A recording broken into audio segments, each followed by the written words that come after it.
இந்த மாவட்டம் திருநெல்வேலி. நீங்க இப்ப என்ன மாதிரியான நுட்பம் குமரி மாவட்ட விவசாயிகளுக்கு தெரியப்படுத்துற மாதிரி பேச போறீங்க? இப்போ நான் மண் பரிசோதனையோட முக்கியத்துவத்தை பத்தி பேசலாம்னு இருக்கேன். இப்ப மண் பரிசோதனை அப்படின்னு பாத்துக்கிட்டீங்கன்னா, அது முந்தைய காலத்துல மண் வளத்தை அதிகப்படுத்துறதுக்கு நம்ம மண் பரிசோதனை ரொம்ப முக்கியமானது.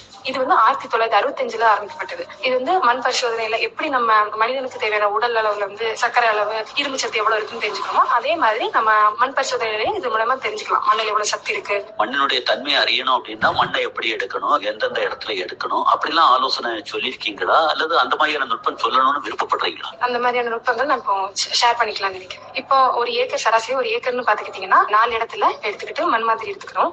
அந்த மண் மாதிரி எடுக்கிறதுக்கு மண்வெட்டி எடுத்துட்டு முதல்ல 2 பக்கமா எடுத்துக்கிட்டு அதுல நம்ம ஒரு குறிப்பிட்ட ஒரு பங்கு எடுத்து மண் எடுத்து வரப்பு ஓரமா எடுக்கக்கூடாது, இந்த மர நிழல்ல எடுக்கக்கூடாது, அப்புறம் நீர்ல இருக்கக்கூடிய இடத்துல எடுக்கக்கூடாது, எருக்குழி போடுற அந்த இடத்துல எல்லாம் எடுக்கக்கூடாது. எந்த சூழ்நிலையில எடுக்கணும்? அறுவடை அப்படிங்கறது முடிஞ்சதுக்கு பிறகு எடுக்கணுமா அல்லது பயிரத்தில் இருக்கும் போதே எடுக்கலாமா?